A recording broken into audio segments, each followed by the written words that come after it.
Hey, good morning. How are you? So today's going to be a kind of like a shift to Shotzavar for all camera stuff. So basically, now we have I'm gonna go take the Z8, and we're going to, well, you and me, we're gonna go for a walk, and I'll just quickly set up the Z8 for a bit of a cloud shot with some shadows. It's just sunrise. It's happened really quickly. So I'm going to jump out, get the tripod, and we're just going to go for a short walk and get the shot. So basically, so this channel is going to be, my vlog channel is going to be like just the discussions around certain topics, whereas camera stuff specifically is going to be here in the Shots of Our channel. All right, so I'm gonna have this coffee, and then I'm gonna head off and just do a bit of a time lapse. I've been wanting to do this for so long, and I want to do this every week. So basically, get up early on Sunday and go for a walk and find a spot and just do a time lapse for about 20 minutes. So this is going to be done on the Z8. We've got the 20mm 1.8. I'm gonna I was gonna try and connect it to a controller to change the exposure over time, but I don't think there's going to be much difference in exposure that's going to be causing too many issues, so I'll do it all in one go. Plus, it's kind of like a bit of a rush because I slept in. It's been like a tough last few days because our daughter was sick. Yeah, but let's get to it. All right. Well, so I've got the time lapse going, and I wanted to quickly chat about few things. So we have here a wetlands area that's being built, as I mentioned, but like in a couple of other videos behind me. I'm gonna go have a look at what they've done. So basically, there's going to be a whole new wetlands area. Yeah, check it out.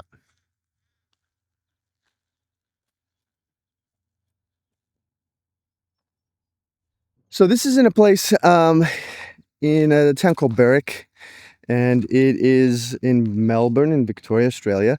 And I think the kind of area that they're building around here is really, really good.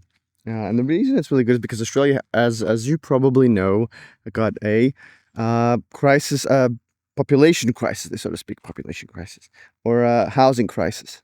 And what that is that there aren't enough houses for the amount of people here, really, or the demand for housing is so high, and there's continually the growth of population is much greater than the growth in housing. And so what's happened is that there's now a real demand for building houses, and Australia is a suburban area, so basically all the houses are very suburban, like you got big McMansions, they call them, houses, double-story houses with 4 or 5 bedrooms that can fit 2 families.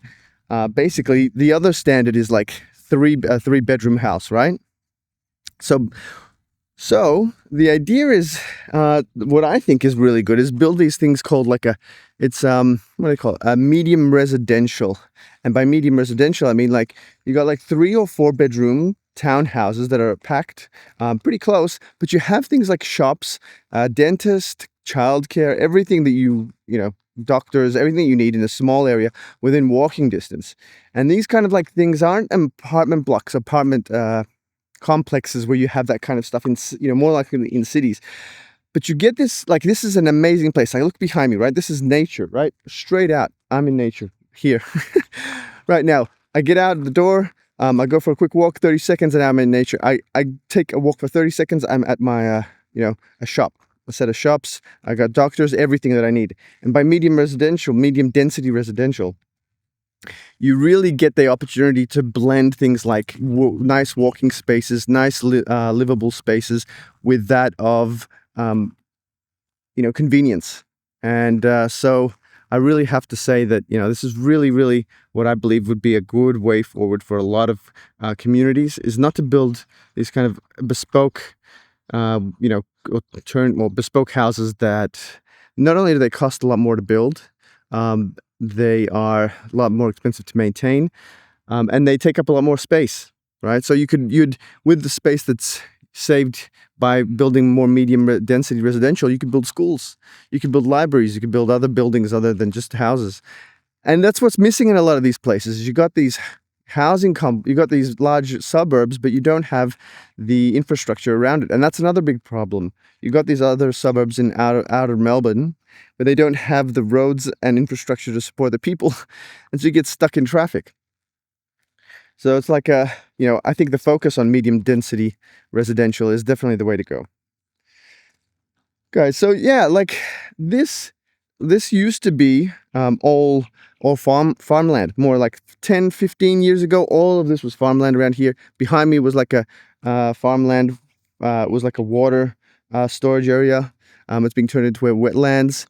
Further down here, there's like one of the last few houses that I met the owners of one of the last few houses of the farms that had the lady that had been living there for about 80 years. And they said within the last 20 years, this place has become unrecognizable. So guys, I'm gonna wrap up today with just a quick vlog, saying, things are pretty good. It's been a little tough last week with our daughter being sick and, we've had a client that went bankrupt and also another client that's that's struggling due to the the tariff situation, especially if you're in the automotive industry. It's quite hairy. So look, it's been pretty stressful, but we're gonna get through it. And I just thought I'd check in with you guys, and I hope you're doing well. And if you want to let me know how you're doing, how this whole situation is treating you, let me know. I'll catch you in the next video. I'll see you soon. Bye.